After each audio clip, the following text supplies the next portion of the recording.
Hello friends, SPM blogs में आप सबका स्वागत है। मैं मीतू आज लेकर के आई हूँ 16 सोमवार व्रत कथा, जो व्रत करने की बहुत ही महिमा है। इस व्रत को करने से महादेव प्रसन्न हो जाते हैं और जिस कामना को लेकर के व्रत किया जाता है सारे कामना को पूर्ण करते हैं। इसलिए ना ज़्यादा देर करते हुए मैं अब कथा को शुरू कर रही हूँ।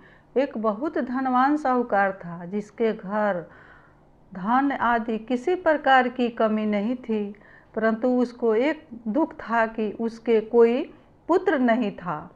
वह इसी चिंता में रात दिन रहता था। वह पुत्र की कामना के लिए प्रति सोमवार को शिव जी का व्रत और पूजन किया करता था तथा सायकाल को शिव मंदिर में जाकर शिव जी के श्री विग्रह के सामने दीपक जलाया करता था। उसके इस भक्ति भाव को देखकर एक समय श्री पार्वती जी ने श्री शिव जी से कहा कि हे महाराज, यह साहूकार आपका अनन्य भक्त है और सदैव आपका व्रत और पूजन बड़ी श्रद्धा से करता है। इसकी मनोकामना पूर्ण करनी चाहिए। शिव जी ने कहा, हे पार्वती, यह संसार कर्म क्षेत्र है। जैसे किसान खेत में जैसा बीज बोता है वैसा ही फल काटता है, उसी तरह इस संसार में जैसा कर्म करते हैं वैसा ही फल भोगते हैं। पार्वती जी ने अत्यंत आग्रह से कहा, महाराज, जब यह आपका अनन्य भक्त है और इसको अगर किसी प्रकार का दुख है तो उसको अवश्य दूर करना चाहिए, क्योंकि आप सदैव अपने भक्तों पर दयालु होते हैं और उनके दुखों को दूर करते हैं। यदि आप ऐसा नहीं करेंगे तो मनुष्य आपकी सेवा तथा व्रत क्यों करेंगे। पार्वती जी की ऐसा आग्रह देख शिव जी महाराज कहने लगे, हे पार्वती, इसके कोई पुत्र नहीं है, इसी चिंता में यह अति दुखी रहता है। इसके भाग में पुत्र न होने पर भी मैं इसको पुत्र की प्राप्ति का वर देता हूँ, परंतु यह पुत्र केवल 12 वर्ष तक जीवित रहेगा। इसके पश्चात वह मृत्यु को प्राप्त हो जाएगा। इससे अधिक मैं और कुछ नहीं दे सकता, इसके लिए कर सकता। यह सब बातें सुन रहा था साहूकार। इससे उसको न कुछ प्रसन्नता हुई और न ही कुछ दुख हुआ। वह पहले जैसा ही शिव जी महाराज का व्रत एवं पूजन करता रहा। कुछ काल बाद व्यतीत हो जाने पर साहूकार की स्त्री गर्भवती हुई और 10वें महीने तक गर्भ से अति सुंदर पुत्र की प्राप्ति हुई। साहूकार के घर में बहुत खुशी मनाई गई, परंतु साहूकार ने उसकी केवल 12 वर्ष की आयु जान कोई अधिक प्रसन्नता प्रकट नहीं की और न ही किसी को यह भेद बताया।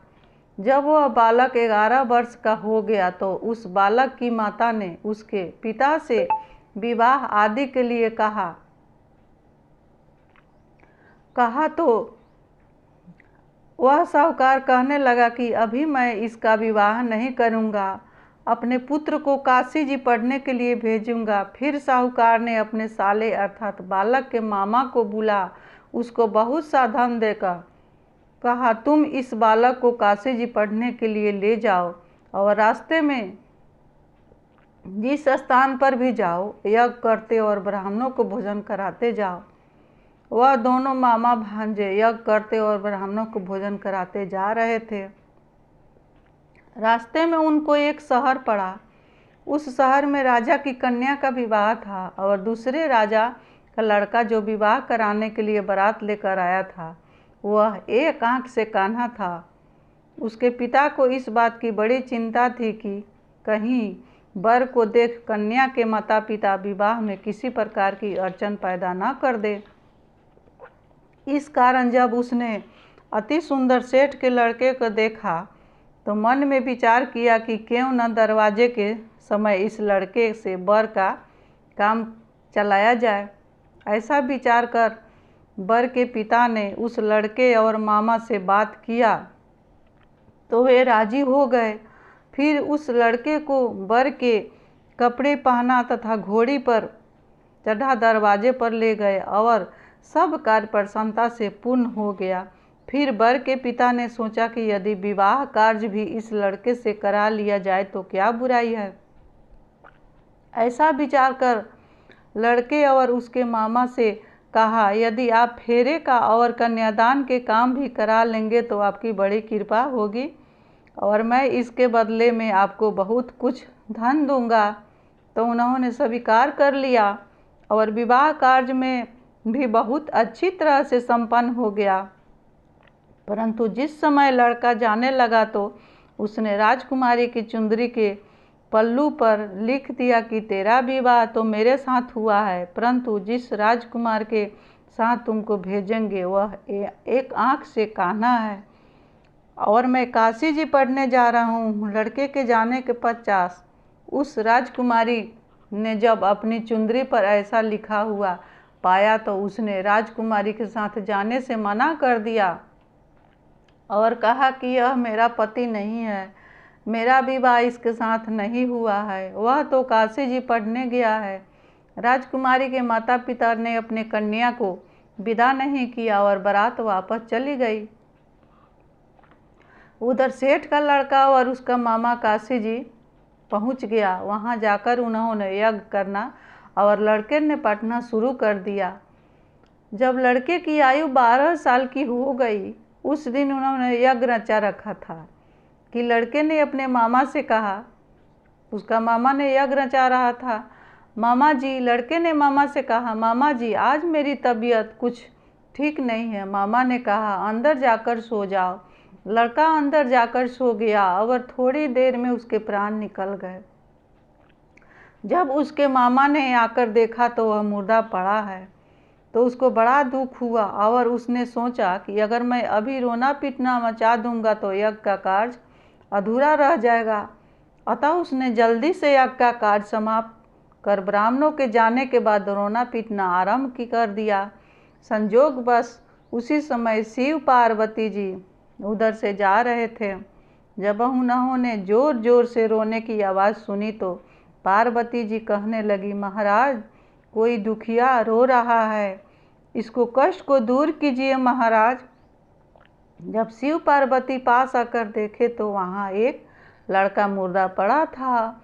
पार्वती जी ने कहने लगी, महाराज यह तो उसी सेठ का लड़का है जो आपके वरदान से हुआ था। शिव जी बोली, हे पार्वती, इसकी आयु इतनी थी सो यह भोग चुका।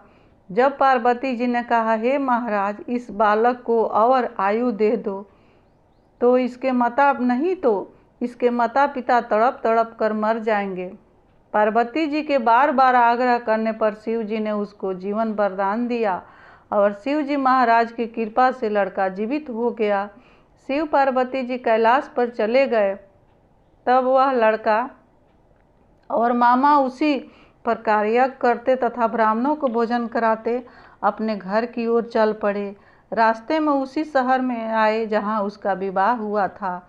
वहां आकर उन्होंने यज्ञ प्रारंभ कर दिया तो उस लड़के के ससुर ने उसको पहचान लिया और अपने महल में ले जाकर उसकी बड़ी खातिर की, साथ ही बहुत दास दासियों धन धान सहित आदर पूर्वक लड़की और जमाई को विदा किया। जब वो अपने शहर के निकट आए तो मामा ने कहा कि मैं पहले तुम्हारे घर जाकर खबर कर आता हूँ। जब उस लड़के का मामा घर पहुँचा तो लड़के के पिता माता घर की छत पर बैठे थे और यह प्रण कर रखा था कि यदि हमारा पुत्र सकुशल लौट आया तो हम राजी खुशी नीचे आएंगे, नहीं तो छत से गिरकर अपने प्राण खो देंगे। इतने में उस लड़के के मामा ने आकर यह समाचार दिया कि आपका पुत्र आ गया है, तो उनको विश्वास नहीं आया।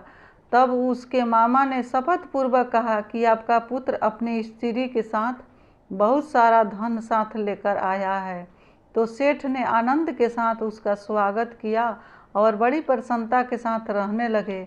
इसी प्रकार जो कोई भी सोमवार के व्रत को धारण करता अथवा इस कथा को पढ़ता या सुनता है, उसकी सभी समस्त मनोकामनाएं महादेव जी की कृपा से पूर्ण होती है। सदा गौरी मैया की कृपा बनी रहती है। उसका पुत्र धन आरोग्य सौभाग्य बढ़ते रहता है कम आयु होने पर भी दीर्घायु होने का वरदान गौरी मैया दिलाती है महादेव से। ये जो मेरी कथा अच्छा लगा होगा तो मेरे इस वीडियो को लाइक शेयर एवं सब्सक्राइब करिएगा।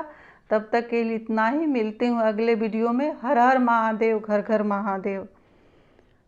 महादेव दया करना, मैं तेरे भरोसे हूँ। गुरुदेव दया करना, मैं तेरे भरोसे हूँ। न घर का भरोसे हूँ, न परिवार का भरोसे हूँ। न घर का भरोसे हूँ, न परिवार का भरोसे हूँ। मेरे भोले दया करना, मैं तेरे भरोसे हूँ।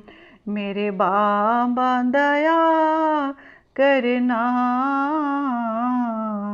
मैं तेरे भरोसे हूँ। मेरे गौरी दया करना, मैं तेरे भरोसे हूँ। मेरी अम्बे दया